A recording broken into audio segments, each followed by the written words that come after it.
America అధ్యక్షుడు పిలుస్తున్నాడు, రండి కదలి రండి అని. ప్రపంచవ్యాప్తంగా ఉన్నటువంటి వ్యాపార పారిశ్రామికవేత్తల్ని అమెరికాకి పిలుస్తున్నాడు. తను ఇస్తున్నటువంటి బెనిఫిట్స్ ఏది, యాపిలా లేకపోతే ఇట్లాంటివన్నీ ఆల్రెడీ ఇప్పుడు చైనాలో ఉన్నది లేకపోతే ఇండియాలో ఉంది, అక్కడ పెట్టుకోవాలనుకునే వాళ్ళందరికీ పిలుస్తున్నాడు. ఏంటయ్యా అంటే జీరో టారిఫ్స్.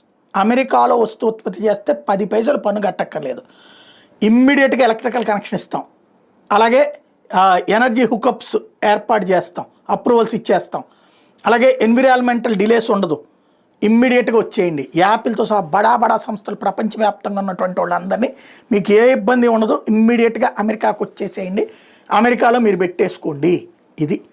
ఇది ఒక రకంగా మన దేశం లాంటి వాళ్ళకి కూడా బెనిఫిట్ అవుతుందేమో.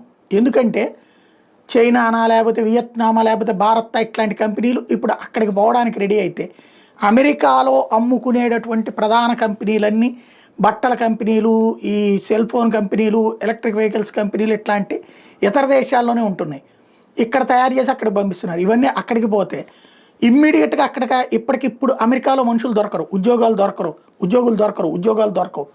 ఇప్పుడు ఈ కంపెనీలో పనిచేసే స్టాఫ్ని అక్కడికి పిలవచ్చు. అప్పుడు H1B వీసాలు ఇవ్వాలి. ఈ టైంలో ట్రంప్ అడ్డుపడకూడదు వాళ్ళకి H1B వీసాలకి. H1B వీసా ఇచ్చి ఓకే చేస్తారు, వాళ్ళకి ప్రాబ్లం లేదు. అట్లాగా మళ్ళీ అమెరికాలో బోలెడు ఆపర్చునిటీస్ వస్తాయేమో చూడాలి.